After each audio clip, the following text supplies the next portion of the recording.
bueno que podemos comenzar nuestra reunión de oración de este miércoles. Doy la bienvenida a los hermanos que se están conectando. Y bueno, antes de pasar a nuestro tiempo de oración, vamos a seguir en la meditación de la palabra del Señor con con esas reflexiones que hemos estado haciendo acerca de la oración, donde nos hemos preguntado qué es la oración, cómo es que debemos orar, cuál es la importancia que hay en la oración, cómo es que se aprende a orar. Nos hemos estado preguntando eso a lo largo de los miércoles en este año. Así que el día de hoy vamos a reflexionar acerca de la vida de Ana, quien fue la madre del profeta Samuel. Y vamos a estar reflexionando ahí en el libro del profeta Samuel, en el capítulo 1. Les invito a que tengan sus Biblias abiertas en primero de Samuel, capítulo 1. Yo voy a estar usando la versión NTV, por si ustedes quieren leer la misma versión que yo, o si tienen alguna diferente, pues eso también va a enriquecer la lectura al contar con diferentes traducciones. Pero bueno, vamos a reflexionar en esto. Y me pareció muy útil el poder meditar el día de hoy en estos textos, ya que la vida de Ana es uno de tantos ejemplos que tenemos en la Biblia de cómo la vida de una persona puede ser transformada a través de la oración. La oración tiene ese poder de transformar nuestras vidas, de traernos paz, de cambiar, de estar tristes y sentirnos alegres. ¿Realmente tiene la oración ese poder o no es así? ¿Para qué nos sirve la oración? ¿Es importante la oración o no? Así que el título de la reflexión de esta noche es una oración centrada en Dios. Y veamos lo que dice a partir del versículo 2, de ahí del capítulo 1 de Primero de Samuel. Fíjense lo que dice. Elcana tenía dos esposas, Ana y Penina. Penina tenía hijos, pero Ana no. Cada año Elcana viajaba a la ciudad de Silo para adorar al Señor de los ejércitos celestiales y ofrecerle sacrificios en el tabernáculo. Cuando Elcana presentaba su sacrificio, les daba porciones de esa carne a Penina y a cada uno de sus hijos. Sin embargo, a Ana, aunque la amaba, solamente le daba una porción selecta, porque el Señor no le había dado hijos.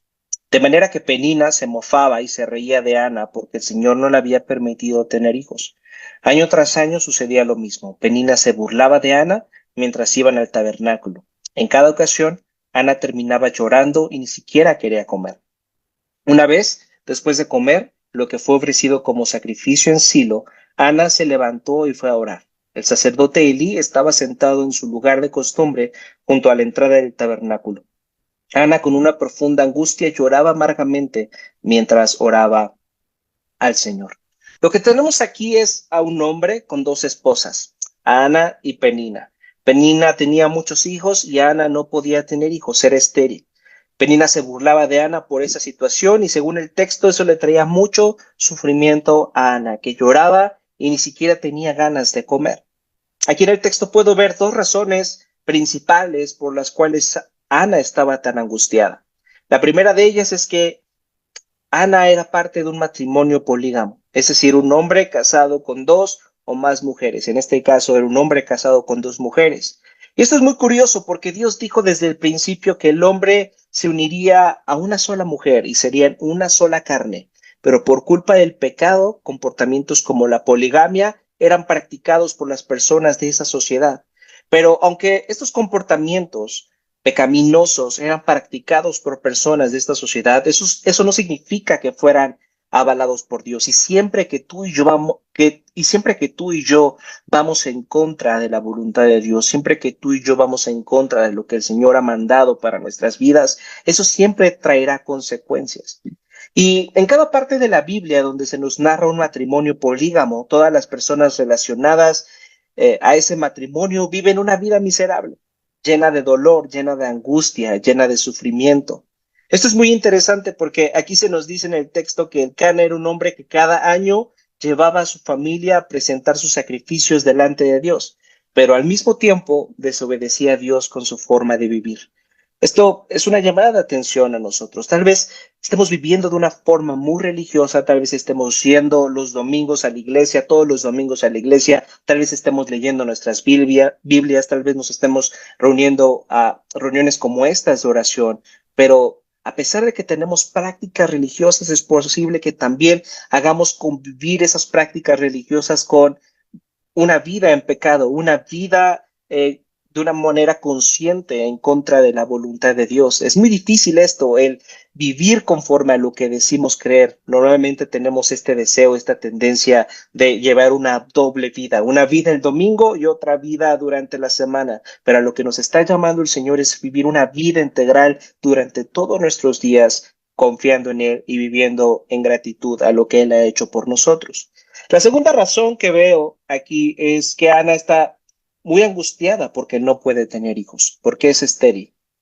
Tal vez esto no tenga mucho sentido para ti el día de hoy, porque vivimos en una cultura en donde las personas ya no quieren tener hijos. ¿Están de acuerdo? Conozco a muchas personas que incluso estarían felices si estuvieran en la misma situación de Ana, siendo estériles, porque piensan que vivir una vida sin hijos es una vida mejor, es una vida más cómoda, es una vida sin tener la carga de cuidar de alguien que me va a destruir mi futuro, que me va a quitar mis horas de sueño, que me va a hacer esforzarme.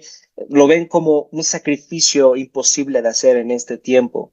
Solo ven como una renuncia a sus sueños y a la libertad. Es así como lo vemos realmente en nuestros tiempos, el tener hijos. Sin embargo, en los tiempos en los que vivía Ana, tener un hijo era una señal de prosperidad, era una señal de éxito, servía para asegurar un buen futuro. ¿Por qué? ¿Por qué creen que tener hijos en estos tiempos antiguos era una señal de prosperidad, era una señal de éxito y aseguraba un buen futuro? ¿Por qué creen? ¿Por qué creen que hay esa diferencia entre la cultura de Ana y nuestra cultura? Me gustaría que pensaran en esto, porque en esos tiempos tener hijos era sinónimo de tener más mano de obra barata. Piénsalo un momento, si tú tenías un negocio que la mayoría de los casos en ese tiempo eran negocios relacionados con la agricultura o la ganadería, el tener hijos significaba que ibas a tener más mano de obra barata, de una manera orgánica, de una manera natural, no ibas a tener que conseguir ni pagar sueldos de otras personas que tú contrataras para que trabajaran contigo. Simplemente tener hijos incrementaba tu mano de obra y significaba que si tenías más hijos, tenías más manos de obra y entonces eso tal vez te podría asegurar éxito en tu negocio, hacía que tu negocio fuera más productivo. Así que en los tiempos de Ana, tener un hijo se había vuelto un ídolo cultural, algo que para la cultura en la que vivía era algo muy importante, algo que era, si no se tenía hijos, entonces era una desgracia para la familia, era una deshonra para la familia, porque significaba que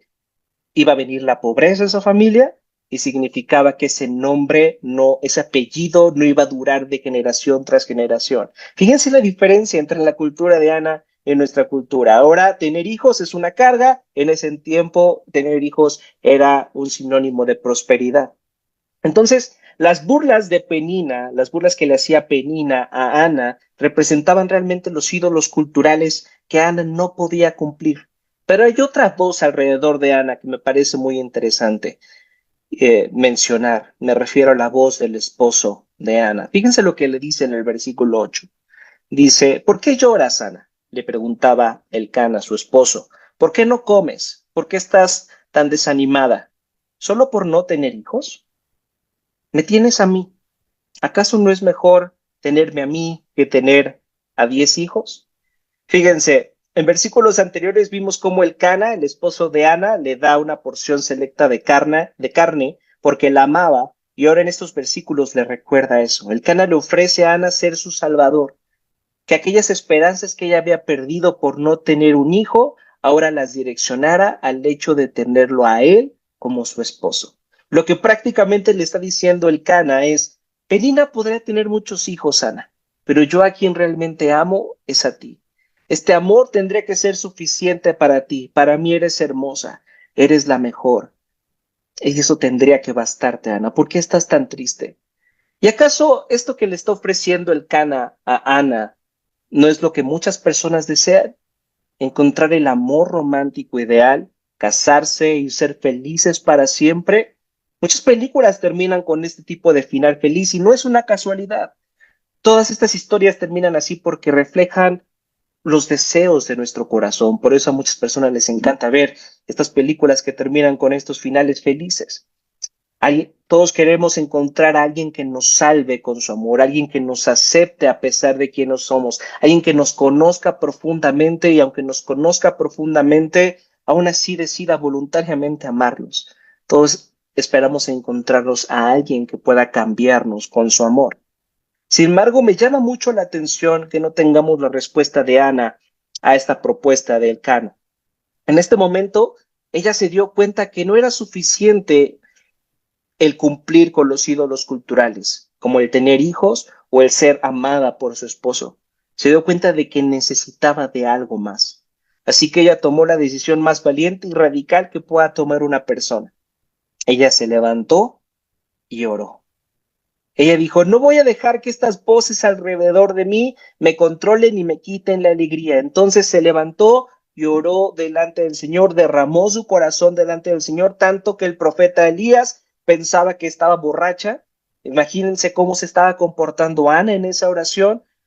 Estaba derramando todo lo que traía dentro de ella el Señor, diciéndole, Señor, tú sabes cuánto deseo tener un hijo, Señor, tú sabes cuánto deseo ser más amada por mi esposo que Penina, pero Señor, al mismo tiempo sé que eso no me va a satisfacer, al mismo tiempo sé que eso no me va a saciar. Señor, que tú seas lo que me satisfaga, Señor, que tú seas lo que llene mi corazón. Qué difícil es para nosotros hacer algo así, ¿no cree? ¿Cuándo fue la última vez que oraste así? Que en lugar de traer tus peticiones delante de Dios, le dijiste, Señor, tú sabes que no te amo más que las cosas de este mundo. Cambia mi corazón para que pueda amarte más a ti que a las cosas de este mundo. Es muy difícil para nosotros hacer algo así. Cuando las cosas no salen como tú y yo queremos, a veces lo último que deseamos hacer es orar. Hace unos días una persona se acercó a mí para contarme sus problemas y le dije que orara por ese problema y se me quedó viendo con cara de, ¿es en serio? ¿Ese es el consejo que me vas a dar? ¿Eso es lo que vas a hacer por mí? ¿Orar? Bueno, pues eso yo lo pude haber hecho sola en mi casa. No sé para qué vine a platicar contigo. Entonces, a veces no vemos la oración como algo bueno en nuestras vidas, como ese medio de comunicación precioso que tenemos con nuestro Dios. Muchas veces vemos la oración como algo aburrido, como algo inútil, porque queremos respuestas rápidas, pero se nos olvida que en la oración estamos en relación con el Dios que está a cargo de nuestras vidas. Deberíamos de apreciar más el privilegio que tú y yo tenemos el día de hoy de orar y la seguridad que tenemos de que seremos escuchados por nuestro Padre que nos ama y está a cargo de nuestras vidas. Ana por fin comprendió eso. Ana por fin comprendió eso que para ti y para mí es tan difícil de comprender y entonces se levantó y oró. Y vean esta oración, vean lo que dice el versículo 11. Ana hizo el siguiente voto. Oh Señor de los ejércitos celestiales, si miras mi dolor y contestas mi oración y me das un hijo, entonces te lo devolveré. Él será tuyo y durante toda su vida, él será tuyo durante toda su vida y como señal de que fue dedicado al Señor, nunca se le cortará el cabello. Debemos tener cierto cuidado al interpretar esta oración porque ¿qué es lo que parece a simple vista esta oración de parte de Ana? ¿Qué parece a simple vista? Pareciera, ¿no creen como si Ana estuviera negociando con Dios? Parece como si ella estuviera ofreciendo a su hijo a Dios para que por fin Dios cumpliera su sueño de ser madre. Muchas personas así negocian con Dios, ¿están de acuerdo? Prometo leer mi Biblia a Dios si tú salvas mi matrimonio. Prometo ir a la iglesia todos los domingos si me curas de esta enfermedad. Prometo diezmar, Señor, si tú me haces ganar más dinero o que me vaya mejor en el trabajo o que pueda ser promovido. Muchas veces hacemos ese tipo de negocios con Dios, pero eso no es lo que está haciendo Ana. No es lo que está haciendo Ana, que vean lo que sucede en el versículo 18. Fíjense lo que dice ahí. Así que se fue, comenzó a comer de nuevo y ya no estuvo triste. Fíjense, después de que Ana oró, recobró la paz, recobró el apetito, recobró las ganas de comer y ya no estuvo triste. Lo que esperaríamos nosotros es que el orden fuera diferente, es que primero orara, luego el Señor respondiera a la oración como ella quería, quedando embarazada y entonces ella experimentara paz. Nosotros solemos sentir paz, nosotros solemos sentirnos alegres cuando nuestras oraciones son contestadas como nosotros queremos que sean contestadas, pero en el caso de Ana no fue así. Ana pudo alcanzar esa paz, Ana pudo alcanzar esa alegría antes de quedar embarazada. El verdadero orden fue así. Ella oró ella experimentó paz en la oración, ella sabía que la oración estaba siendo escuchada por Dios y que él iba a hacer su buena voluntad en su vida y después, tiempo después, quedó embarazada. Es decir, Ana no estaba condicionando ni su paz ni su alegría si Dios respondía a su oración como ella esperaba. Ella ya había sentido esa paz, ella había sentido esa alegría y el Señor pudo responder la oración de Ana conforme ella quería o no, pero ella ya tenía paz, ella ya tenía esta alegría. ¿Cómo? Y la pregunta que debemos hacernos aquí es, ¿cómo es que Ana pudo tener esta paz? ¿Cómo es que Ana dijo, bueno, ya oré y ahora voy a volver a comer, voy a volver a sentir alegría, voy a volver a sentir paz? ¿Cómo es que Ana pudo experimentar esta paz? Fíjense, porque primero recordó quién era ese Dios. Vean las palabras con las que lloró ahí en el versículo 11. Ella dijo, oh Señor de los ejércitos celestiales. ¿Qué es lo que estaba recordando Ana con esta frase diciendo, oh Señor de los ejércitos celestiales? Fíjense, Ana recordó que al Dios a quien se dirigía con en sus oraciones era el Dios que le había dado todo lo que ella tenía.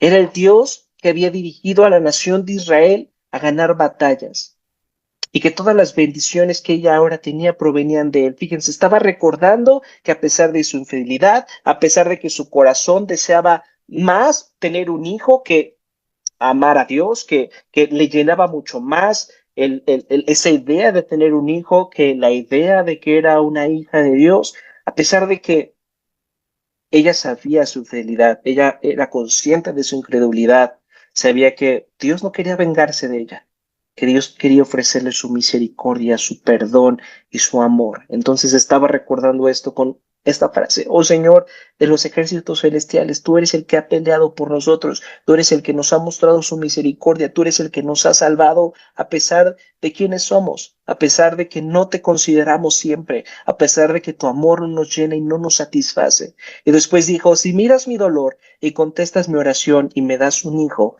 entonces te lo devolveré. Él será tuyo durante toda su vida. Fíjense, en ese momento Ana estaba renunciando a todos los deseos egoístas que ella estaba buscando para tener un hijo.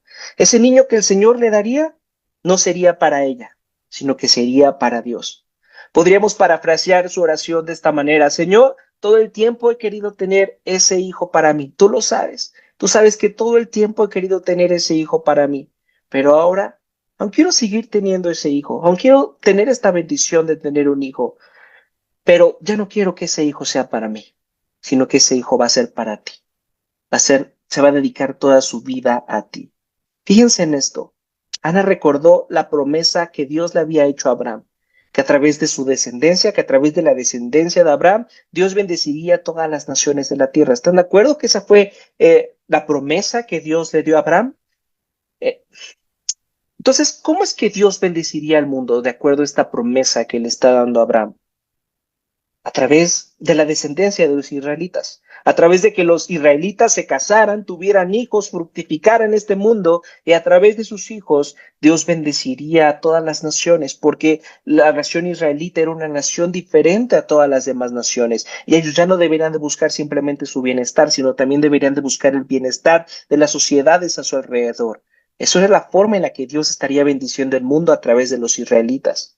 Y ahora tú y yo sabemos algo más importante, a través de la descendencia de los israelitas, a través de que ellos se casaran y tuvieran muchos hijos, a través de generación tras generación, a través de esta descendencia, vendría Cristo, nuestro Salvador, nuestra más hermosa promesa cumplida, nuestro mayor regalo, nuestra mayor herencia, lo más precioso y hermoso que tú y yo podamos recibir. Ese es Cristo.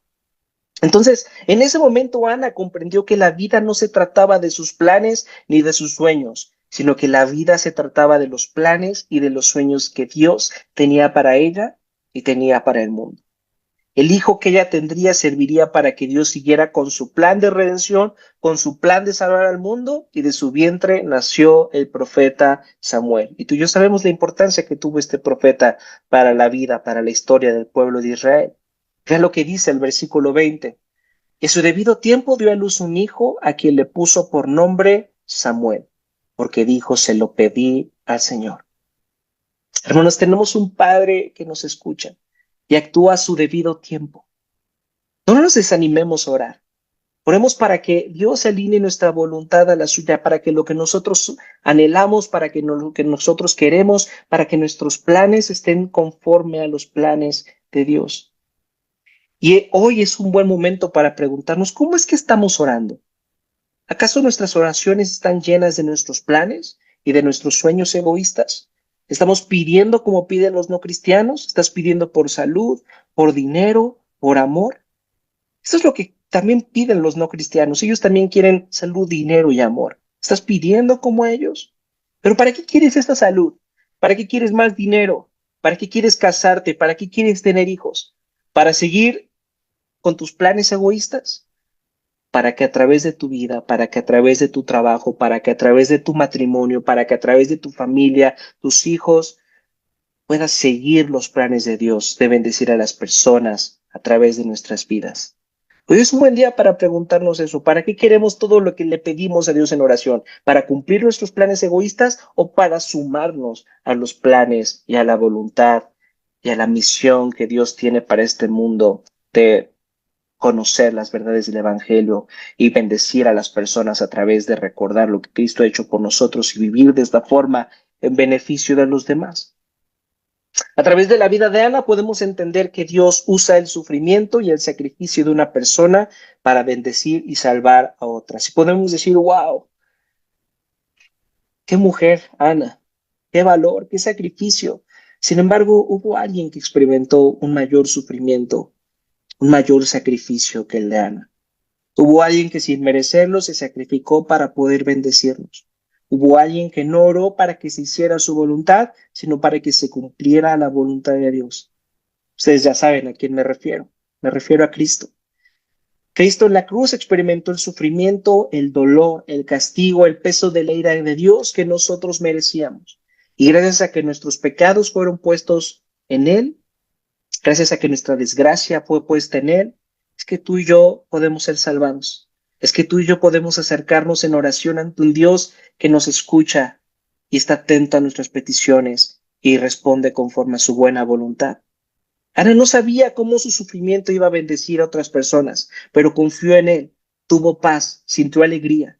Tú y yo tampoco sabemos cómo estas situaciones, estas diferentes situaciones que tal vez tú y yo estamos experimentando pueden bendecirnos y pueden bendecir a los demás.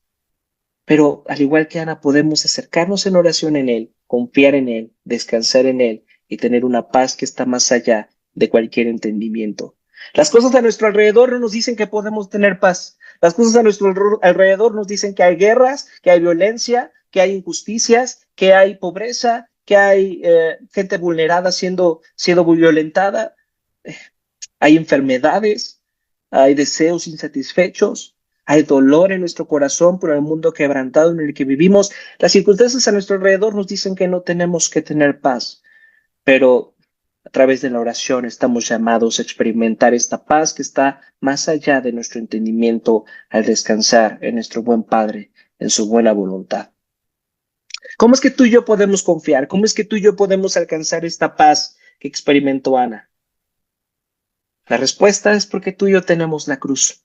Tú y yo somos testigos de cómo Dios puede bendecirnos a través de situaciones adversas. Él nos salvó a través de la muerte de su propio Hijo. Cualquier circunstancia que experimentemos jamás se comparará a ese sacrificio.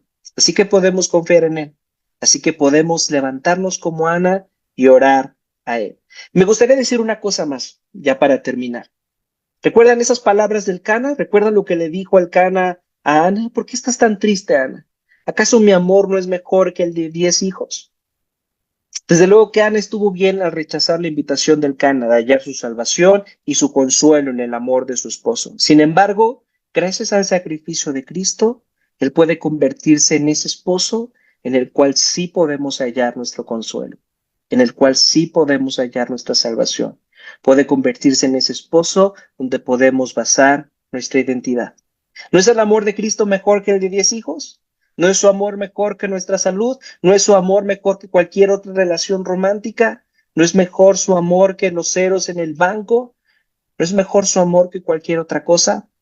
Tal vez aún no lo sea para ti, tal vez aún no lo sea para mí, pero hoy podemos unirnos a esta oración de Ana, para que nuestro Padre en medio de las circunstancias en las que nos encontramos, en la que nos encontremos, no nos permita hallar consuelo en las cosas de este mundo, sino que únicamente nos permita ir a Cristo, que podemos realmente ver y sentir su amor y su gracia y darnos cuenta de que Él es lo mejor que podemos tener en este mundo. Eso es muy difícil de hacer. Eso es muy difícil de hacer. Es más fácil refugiarnos en las cosas que podemos ver, tocar, sentir y oler. Pero otra vez se nos ofrece ir a Cristo. Otra vez en medio de nuestra desesperación, en medio de nuestro corazón roto, en medio de las cosas que nos satisfacen a medias en este mundo, tenemos el privilegio de ir a Cristo una vez más. Así que oremos con los hermanos que nos acompañan en el día de hoy. Les pido que puedan encender sus cámaras y descansemos una vez más en este amor que se nos ofrece. Y oremos para que Dios nos dé esa paz, nos dé esa confianza en aquel esposo que está a cargo de cualquier circunstancia de nuestras vidas, aunque parezca difícil, aunque parezca algo muy imposible. Así que oremos con los hermanos que nos acompañan.